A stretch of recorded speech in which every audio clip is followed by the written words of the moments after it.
अस्सलाम वालेकुम व्यूअर्स, मैं आज आपकी मुलाकात करवा रहा हूं मिस्टर फ़ारूक रशीद साहब से, जो सीईओ हैं gold based trade solution private limited के, जो एक्सपोर्ट के बिज़नेस में हैं।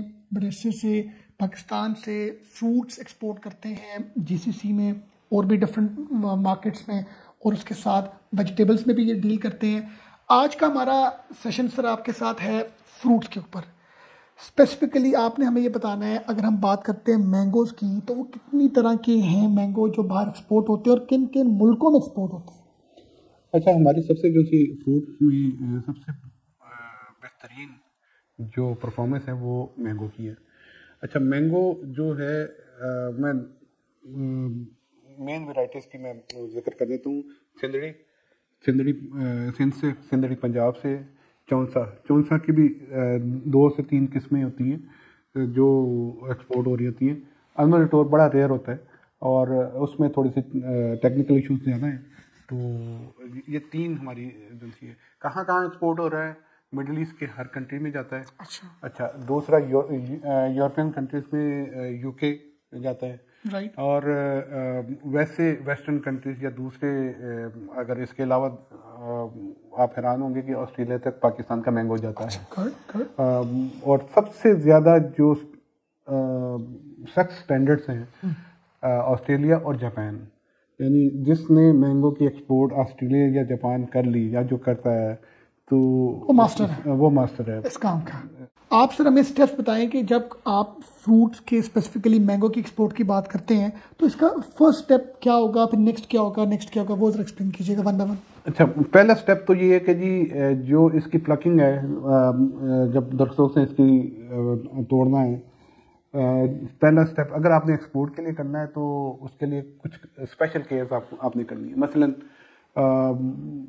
दरख्त से आप झटके से भी उतार सकते हैं, लेकिन एक्सपोर्ट वाला के लिए आपने ये नहीं करना। ठीक है, आपने बाकायदा उसको एक फ्रूट को वो कटिंग करनी है। नीचे एक और प्रोसेस है कि आम को उल्टा करके रख दिया जाता है। ठीक है, और इसका जितना भी जो पॉसिबल जो लीकेज ऑफ शीरा आप कह लें, वो आम की स्किन पे नहीं पड़ता इससे। ठीक है, उसे केयर। और आखिर में ना उसको फिर फाइनल उसकी कटिंग उसकी करके उसको ये आपने कर बड़ा दिया जाता है। हमें मेरे लिए भी बड़ा एक न्यू एक्सपीरियंस था। आपने बड़ा अच्छा एक्सप्लेन किया है कि ये जो फर्स्ट जो आपको जो प्रिकॉशंस करने हैं वो ये हो गए। उसके बाद नेक्स्ट फेस है जी, आपने वॉशिंग करनी है। अच्छा, वॉशिंग मैंडेटरी, कहीं मैंडेटरी कहीं नहीं है। ठीक है, जहाँ मैंडेटरी नहीं है मिडिल ईस्ट मार्केट है। ठीक है, लेकिन हम वहाँ भी नॉर्मल वॉशिंग करके भेजते हैं।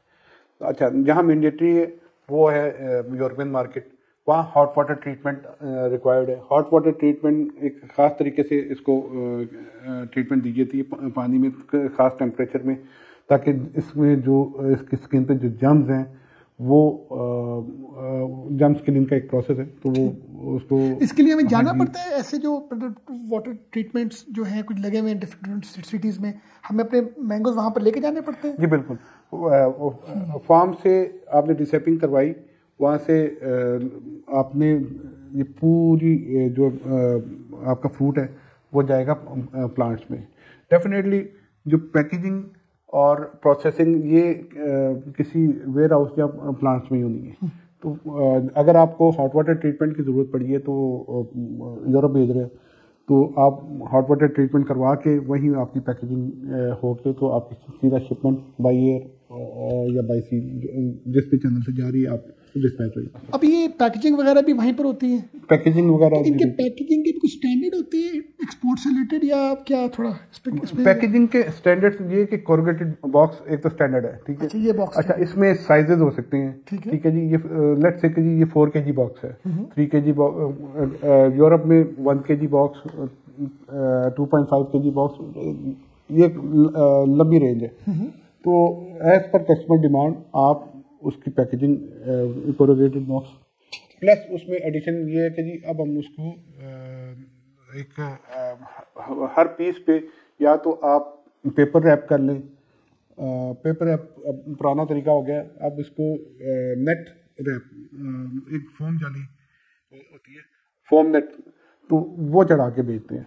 अब सेकंड हमें बताएं कि क्लाइंट्स कैसे मिलते हैं इस बिजनेस में, ठीक है, और उस बारे में कोई ऐसे इनके फेयर्स वगैरह भी होते हैं वर्ल्ड में जहाँ पर मतलब आपको हो के चलो आपको क्लाइंट्स वगैरह मिलने की कोई चांसेस बन सके? देखें, इसमें जो ट्रेड फेयर्स हैं वो तो हमारी जो डिप्लोमेटिक चैनल से होते हैं, मसलन कॉन्सुलेट्स और जो हमारे जैसे एम्बेसीज वो टाइम टू टाइम करती हैं।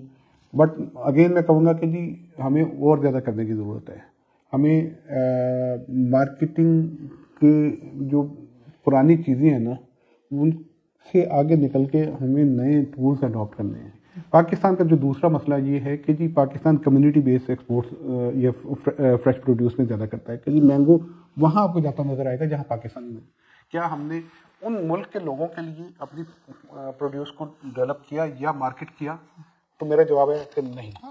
ठीक है, हम कम्युनिटी बेस करते हैं। हमें इंटरनेशनल मार्केट को टारगेट करने के लिए जिस मुल्क में कर रहे हैं, फ्रांस में कर रहे हैं, तो हम फ्रेंच को टारगेट करें ऑडियंस, बिल्कुल ठीक है। तो ये एक बहुत ऐसा पॉइंट है जो मेरी स्टडी है और मैं समझता हूँ कि हमारा वीक पॉइंट है। क्योंकि मैं बाहर मैंने वक्त गुजारा है, तो ये वहाँ से मेरी फाइंडिंग है कि जी हम टारगेट उसी को करते हैं जो हमारी अपनी कम्युनिटी है। बस जो स्टार्टअप्स हैं जो इस बिजनेस में नए आना चाह रहे हैं या प्लान कर रहे हैं, तो उनको अपनी जो एक्सपोर्ट है वो मैंगो की करनी चाहिए या उनको सिट्रस की, ये किन्नू की करनी चाहिए? अच्छा, हम कंपैरिजन कर रहे हैं। ठीक है, सिट्रस का जो सा मामला है वो तो only it's feasible only by sea. तो बाय सी की जो स्टार्टअप्स के लिए थोड़ा सा डिफ़िकल्ट इसलिए हो जाता है कि उसका वॉल्यूम ज़्यादा है, उसमें जितना वॉल्यूम ज़्यादा है फाइनेंस उसमें उतना ज़्यादा इन्वॉल्व है, फाइनेंस ज़्यादा इन्वॉल्व है, रिस्क लेवल उतना हाई है। और दूसरा ये कि स्टार्टअप्स को मैं ये कहूँगा कि कहीं भी आप एक्सपोर्ट करें फ्रेश प्रोड्यूस, हमेशा फिक्स प्राइस पे एक्सपोर्ट करें। ये कमीशन बेस्ड माल अपनी प्रोडक्ट्स कभी ना मिले, उससे आपके प्रोड्यूस या आपकी जो फ्रूट की वैल्यू या वेजिटेबल की जो भी वैल्यू उससे डाउन होती है, आप अच्छी प्राइस नहीं ले पाते हैं और हमेशा ब्लैक मिल जाती है। और ज़्यादातर लोगों ने इसमें लॉसेस ज़्यादा बेयर किए। तो कंफर्म प्राइसेस के साथ, अच्छे कंफर्म स्टैंडर्ड्स के साथ आप करें।